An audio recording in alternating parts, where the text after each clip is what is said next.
हे मी पण ती बातमी टीव्हीलाच बघितली की काही लोकांनी असं सांगितलं की तिथं बंदी घातली तर ज्यांनी बंदी घातली त्यांच्या ऑफिस समोर जाऊन आम्ही ते विक्रीची व्यवस्था करणार. आता खरं तर ज्यावेळेस श्रद्धेचा प्रश्न असतो त्यावेळेस अशा प्रकारची बंदी घातली जाते.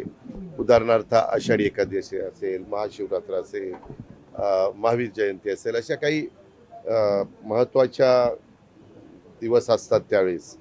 आता स्वातंत्र्य दिन हा देशाला स्वातंत्र्य मिळून 78 वर्ष होत आहेत. आपल्या देशामध्ये, आपल्या राज्यामध्ये काही जण शाकाहारी आहेत, काही जण मांसाहारी आहेत. आता तुम्ही जर कोकणात गेला तर कोकणात साधी भाजी करताना पण तिथं सोळे, सुकट, बोंबील असलं काही काही त्याच्यामध्ये घालतात. तो त्यांचा आहार आहे. म्हणजे जरी काही जण त्यांना मांसाहारी म्हणत असले तर तो पिढ्यानपिढ्या वर्षानुवर्ष जसं समुद्र आणि पृथ्वी अस्तित्वात आली तो त्यांचा आहार आहे.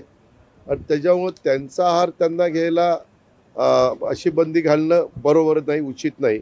आणि महत्त्वाच्या शहरांच्या मध्ये तर अनेक जाती धर्माची लोक राहत असतात. आणि ही लोक राहत असताना मी मगाशी जसं सांगितलं, भावनिक मुद्दा असेल तर एक वेळ त्या दिवसापुरती बंदी किंवा आणखीन काही काळापुरती बंदी घातली तर लोक एक्सेप्ट करतात. परंतु तुम्ही आता महाराष्ट्र दिनाला, 26 जानेवारीला किंवा 15 ऑगस्टला अशी जर बंदी घालायला लागला तर उलट अवघडच आहे.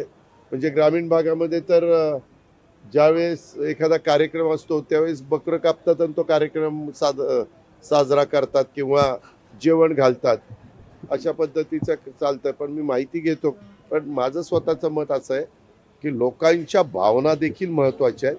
परंतु भावनेचा आणि श्रद्धेचा विषय ज्यावेळेस येईल त्यावेळेस त्या विषयाकडं त्या अँगलने बघावं. परंतु देशाच्या स्वातंत्र्याच्या बाबतीमध्ये ज्यांच्या आता आदिवासी समाजामध्ये तुम्ही जर बघितलं तर त्यांचा मोठ्या प्रमाणावर आहार हा अशा बाबतीतला मांसाहाराचाच असतो.